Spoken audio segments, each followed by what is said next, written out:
There comes a point in life where you begin to understand that saving money is not the same as being wise. You realize that there is frugality and there is neglect. And some decisions, some financial decisions we take sometimes that we think we're being frugal can actually cost us more in the long run.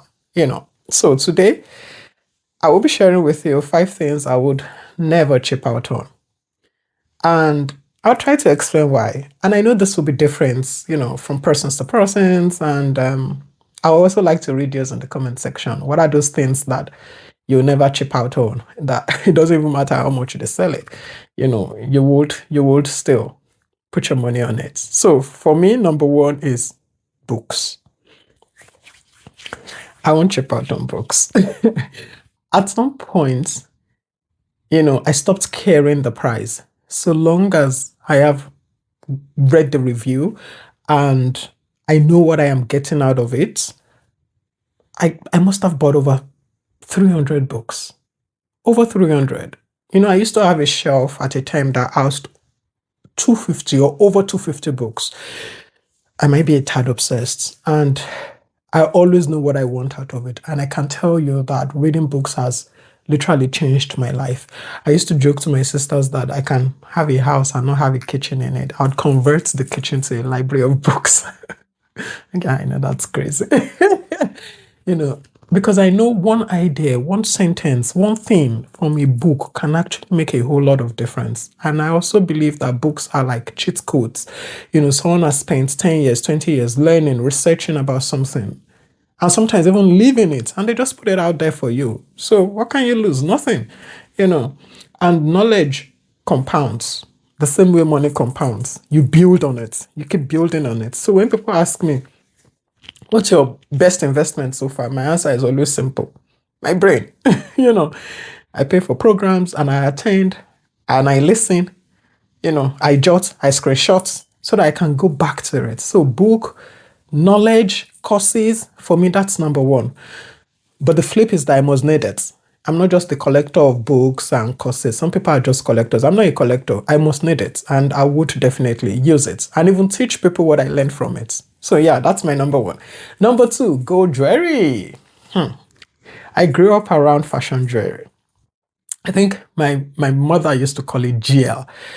But I know they never last like real gold. So I know she has gold. She'll keep that, in a special place and all that. And then she has GL. But I know that she can buy the GL over and over and over and over again, but the gold is still there. So since I was very young, I've been committing, money to gold jewelry. And I used to tell my son, some of my gold jewelry are older than them. They're older than them. The value of gold, increases over time. It just increases. I have gold that I've had for like 24 years. It hasn't changed. Nothing has happened to it. So real gold isn't just something pretty. It's pretty, yeah, but it's an asset. It holds value. It appreciates. You can resell it if you ever need to. And it's one of those few luxury items that actually makes financial sense. So yes, the cost may be more upfront, but you're paying for durability, resale value, wealth preservation, but for cheap jewelry, it costs you more long term. So rather than buying and buying and buying again, I would rather just buy one and then use it forever. Another thing I will never chip out on is penny stocks. You see, to me, they are not investing. It's like a gambling. I would rather go for quality stocks from quality companies. Don't pick stock because it is £1, £2, $1, $2. You don't need to. Even with fractional investing now, you can actually buy any amount of high quality stock you want. Many people believe that penny stocks, if you buy it at £1 per share, it can magically grow, forgetting that if a company's fundamentals are shaky, you will just magically lose money. So I only invest in high quality companies if I am doing individual stocks, or I just go for my, ETF Because for individual stocks, I see that they're real companies, real leadership, real products. I can see what they're selling. I would rather have £100 of a great company than have £1,000 of nonsense, backed with hopes and false hype. Anyways, that's me. Another thing that I wouldn't chip out on is good food. I look like food. What I don't like is, or what I don't fancy is cooking. For me, it's a chore. And I just do it out of love for my loved ones. When the food is solid, I will not chip out on it. My father says what you eat, what you wear, and what you give people are the things that are truly yours. So I really would, put my money on good food. And I'm also now about quality nutrition. And I started taking this more seriously in recent years. My body has to be taken care of. It's the engine behind all these audacious goals I have in my head. So I want to make sure that, I'm taking care of it. I don't want to fill it with nonsense, because if I do, I've seen it work.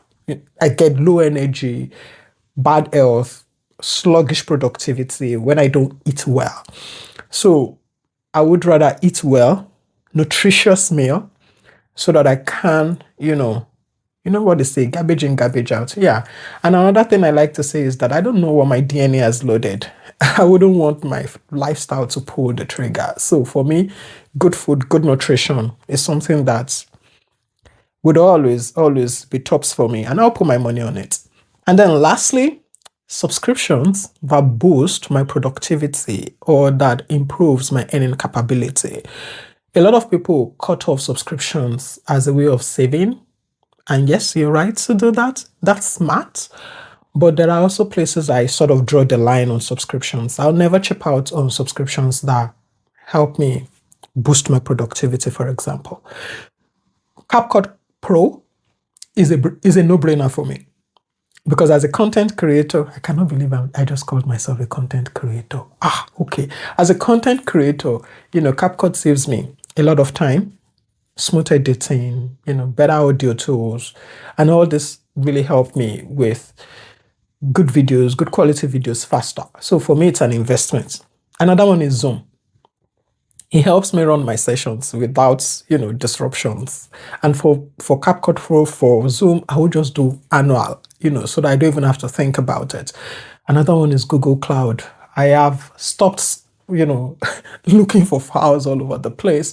So, and there are some that are still free that I use. For example, Canva, Notion, because I get all I need from the basic version, at least for now. So yeah, those are my 5 things I'll never chip out on because they just give me something back. I see it as an investment.